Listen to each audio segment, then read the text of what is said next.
Bapak Ibu, ikhwan akhwat, para pecinta kesaksian jiwa yang saya hormati, para wakil talkin, petugas manakib, Ustadz Suyatno, Pak De Harun, Bunda Haya, dan seluruh keluarga besar Moy Subuh yang saya hormati. Pada pagi hari ini, satu perenungan kita yang akan menjadi bahasan adalah kenapa sih kita bertorikoh? Kenapa kita mesti berzikir? Kenapa kita mesti berguru, mempunyai guru? Maka dijawab, Bismillahirrahmanirrahim. Wala syakka anna ilaja amrodil batin kulliha wajibun. Kama tashhadu bihil ayatul wal ahadith. Kata pengarang Abah bahwa mesti yakin penyembuhan seluruh penyakit batin adalah wajib. Sebagaimana banyak referensi yang menjelaskan baik dari ayat-ayat suci Al-Quran dan hadis Nabi Muhammad SAW. Nah, ini yang menjadi alasan kuat kita kenapa kita mesti berguru, kenapa kita mesti berzikir, kenapa kita mesti bertorikoh. Bahwa untuk menyembuhkan penyakit batin ini wajib hukumnya. Penyakit itu ada dua, penyakit yang kelihatan dan tidak kelihatan. Tapi indikatornya kadang yang tidak kelihatan lebih besar daripada yang kelihatan. Hari ini orang-orang banyak hanya fokus menyembuhkan penyakit-penyakit fisik. Itu bagus, memang anjuran kita agar sehat. Tetapi lebih bagus dilengkapi dan jangan lupa bahwa kita juga punya penyakit batin. Punya penyakit hati. Artinya penyakit batin ini wajib hukumnya untuk disembuhkan pula. Maka yang sifatnya jasmani dan ruhani, yang sifatnya kelihatan dan tidak kelihatan itu mesti disembuhkan.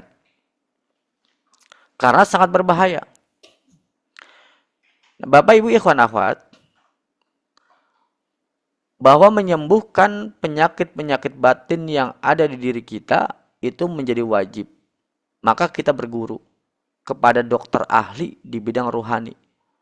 Ketika kita punya persoalan sakit fisik, maka kita bertanya dan datang kepada ahlinya, dokter fisik. Tapi jangan lupa, kita mesti ingat, ketika punya persoalan yang sifatnya batin, penyakit batin, maka kita mesti datang kepada dokter ahli, yaitu ruhani. Nah, maka menjadi wajib ketika kita menyadari penyakit-penyakit batin kita. Apa misalkan? Misalkan kita, ya termasuk, kalau bicara kita termasuk saya, menyadari akan masih sombong misalkan. Kita juga punya penyakit, misalkan kikir ya, bakhil, penyakit malas, penyakit yang iri dengki ketika orang lain sukses, mendapat sesuatu kenikmatan, malah kita tidak suka. Penyakit sum'ah gitu ya. Selalu butuh validasi misalkan. Nah, semua penyakit itu kalau kita menyadari ada, berarti kita mesti berobat karena wajib hukumnya. Karena banyak penelitian-penelitian penyakit-penyakit batin ini seolah-olah tidak berpengaruh, padahal sangat berpengaruh. Berpengaruh secara mental itu sendiri dan juga berpengaruh secara fisik. Banyak orang yang ketika diperbaiki bagaimana mentalnya, diperbaiki bagaimana ruhaninya, maka dia menjadi baik fisiknya. Tapi orang-orang yang membiarkan penyakit hati ini terus, maka tidak sedikit orang yang secara fisik dia sakit. Terjadi psikosomatis. Nah, maka Bapak Ibu ikhwan akhwat, ternyata banyak orang yang sehat sepanjang hidupnya karena penyakit-penyakit hatinya dihilangkan. Penyakit-penyakit hatinya diganti dengan nama-nama Allah. marahnya, keselnya, bencinya, iri dengkinya, tidak suka dengan orang lain, kebencian dan sebagainya.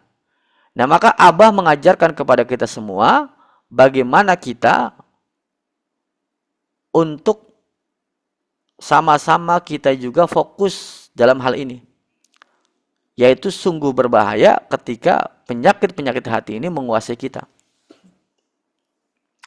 Nah, maka kita disinilah alasan terkuat bahwa kita mesti berzikir, kita mesti berguru, karena kita semua masih memiliki bahkan banyak penyakit-penyakit hati. Kita bersyukur kita diberikan kesadaran bahwa kita menyadari bahwa penyakit tidak hanya fisik, tapi juga yang sifatnya ruhani. Ini satu poin yang luar biasa, Allah memberikan kesadaran kepada kita semua. Maka para ulama ahli thariqah sepakat gitu. Qad ajma ahli turuq, qad ajma ahli turuq ala wujubil ittikhadil insan syaikhan yurshiduhu ila zawali tilkas sifatil lati tamna'uhu min hadratillah ta'ala.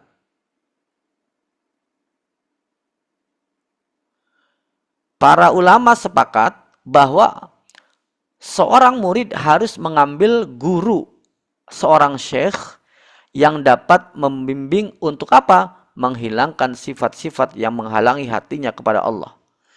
Jadi penyakit hati ini, penyakit batin ini tidak hanya menjadikan si orang tersebut menderita dengan penyakit mental dan fisiknya, tetapi juga menjadi penghalang hatinya dekat kepada Allah Subhanahu wa taala. Inilah yang menjadikan hijab seorang hamba kepada Allah. Maka guru kita pengersa Abah, kenapa beliau sangat dekat dengan Allah? Ya karena tadi hijab-hijabnya dihilangkan, penyakit hatinya dihilangkan. Nah, inilah yang menjadi alasan kuat Bapak Ibu kita semua kenapa kita berguru. Berbicara tentang penyakit hati sudah banyak diceritakan oleh para wakil talqin, para mubaligh ketika manaqib Al-Quran didukungnya. Fi qulubihim maradun fazadahumullah marado. Dalam hati mereka ada penyakit, lalu ditambah Allah penyakitnya. Artinya jelas di dalam surat Al-Baqarah ini bahwa setiap diri kita punya penyakit. Ya tadi, penyakit-penyakit yang disebutkan tadi, nama-nama penyakitnya gitu. Kalau nama-nama penyakit fisik hampir semua orang tahu, hafal. Tapi jarang orang hafal penyakit-penyakit ruhani kita, penyakit-penyakit batin kita. Nah, maka Bapak Ibu ikhwan akhwat, Abah mengatakan apa? Fa'lam anna kullama lam yattakhid lahu syaikhun yurshiduhu ilal khuruji an hadhihi sifati fahuwa ashilillah wali rasulihi. Jadi setiap murid yang tidak mengambil seorang guru, seorang syekh untuk membimbing keluar dari sifat-sifat tercela tadi, ilal khuruji an hadis sifat, maka dia apa? Maka dia maksiat kepada Allah dan Rasulnya gitu. Nah, jadi kita dianggap andaikan ada orang yang tidak mau menyadari untuk berguru dalam hal persoalan penyakit batin, maka dianggap bermaksiat. Maka dikategorikan bermaksiat kepada Allah dan Rasulnya.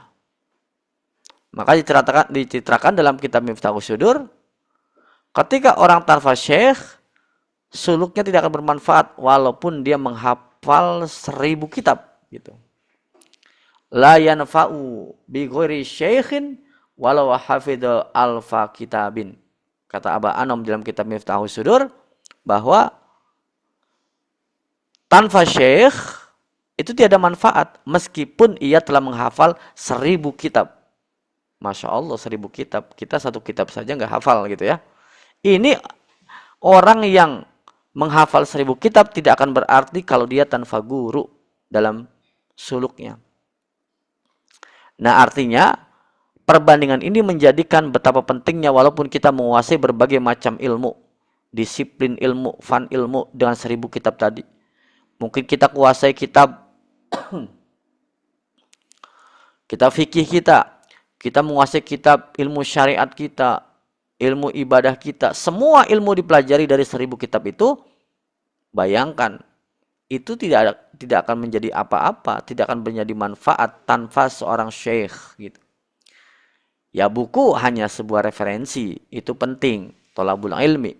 Tetapi urusan rohani tetap seperti kita menguasai semua keilmuan kedokteran fisik, membaca lah segala macam gitu. Itu manfaat, tetapi berbeda ketika langsung ketemu dokternya.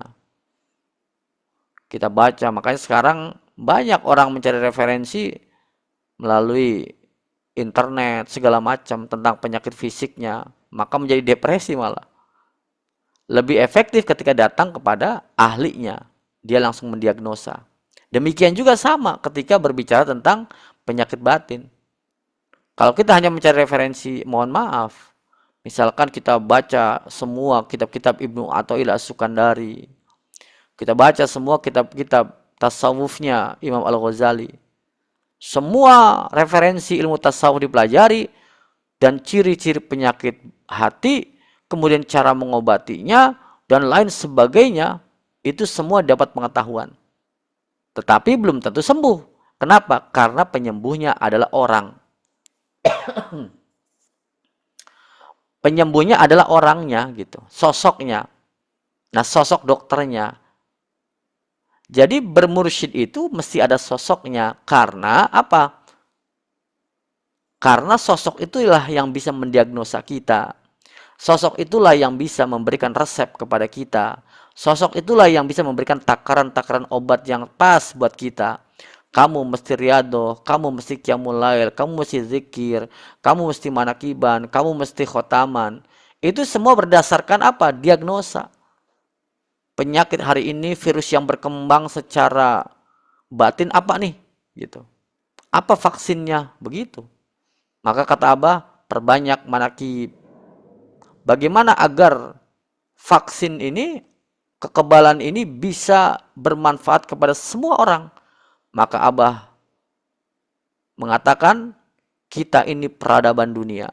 Tidak mungkin peradaban dunia kalau kita tidak sebarkan resep yang dari Abah.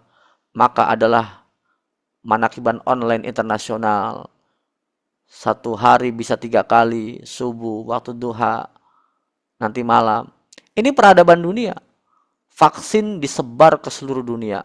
Vaksin anti penyakit-penyakit batin gitu.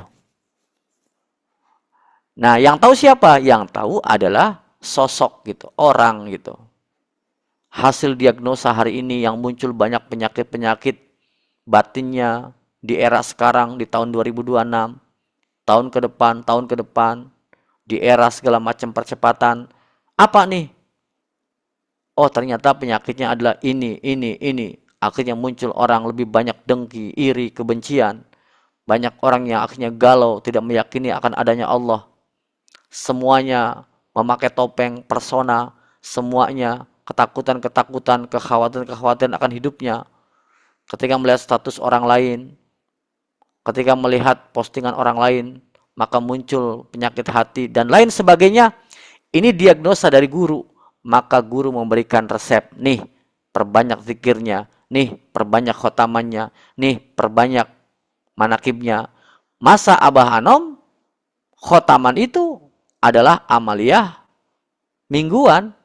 Zikir, amaliyah harian. Manakiban, amaliyah bulanan. Hari ini kalau kita syukuri dan jujur, yang tadinya amaliyah manakib bulanan menjadi harian. Bahkan sehari bisa 3 kali seperti minum obat ya. Pagi, siang, sore. Artinya penyakit hari ini ya mungkin diagnosa beliau lebih hebat daripada sebelumnya gitu. Pada masa Abah Anom. Pada masa Abah Anom cukup ikhwan akhwat manakiban hanya Senin Selasa gitu. Maaf, Senin dan Kamis gitu ya. Ba'da asar gitu. Yang mau silakan pada maghrib, yang tidak nampaknya tidak begitu ketat. Hari ini diperketat oleh Abah, perbanyak manakib, zikirnya perbanyak. Bahkan Abah memberikan resep yang luar biasa, perbanyak baca salawat Bani Hashim setiap malam. Terus Abah memberikan resep lagi apa? Yaitu zikir jaharnya diperbanyak, tidak hanya 165, 561 dan seterusnya. Zikir jahar pada tahajud menjelang subuh diperbanyak. Doa-doanya pengersa Abah. Ini resep yang diberikan seorang dokter ahli ilmu batin kepada kita semua dalam kondisi hari ini. Kalau kita berbicara kesehatan mental, luar biasa datanya hari ini. Bagaimana banyak orang di hari ini yang punya persoalan-persoalan mentalnya, psikisnya, kejiwaannya. Maka kita bersyukur diberikan resep, tinggal kita makan obatnya. Inilah obatnya, manakib adalah obatnya, zikir adalah obatnya. Amalkan. Kata Abah, semua orang tahu konsep syukur. Kata Abah, semua orang tahu konsep sabar. Kata Abah, apa? Saatnya hari ini, mulai hari ini, kita semua mengamalkannya. Dari semua orang tahu tentang sabar, syukur, dan lain sebagainya. Sudah saatnya mengamalkan apa itu sabar. Dalam sehari-hari. Sudah saatnya mengamalkan syukur gitu. Nah, maka bentuk syukur kita sebagai murid Thariqah apa? Bentuk syukur kita adalah dengan cara kita memperbanyak mengucapkan kalimat la ilaha illallah gitu. Nah, itulah Bapak Ibu ikhwan akhwat, betapa pentingnya kita punya guru, karena guru tahu diagnosa kita hari ini, kondisi kita hari ini. Tahu kondisi jiwa kita. Hakikatnya beliau mendapatkan dari Allah Subhanahu wa taala.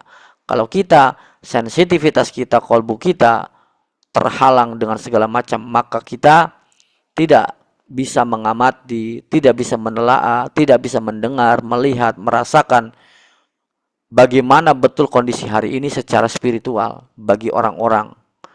Nah, maka guru sangat mendapatkan sensitivitas terkoneksi dengan Allah, sehingga isyarah-isyarah yang sifatnya rohaniah dari Allah dicernanya, ditangkapnya, maka disampaikan kepada kita semua.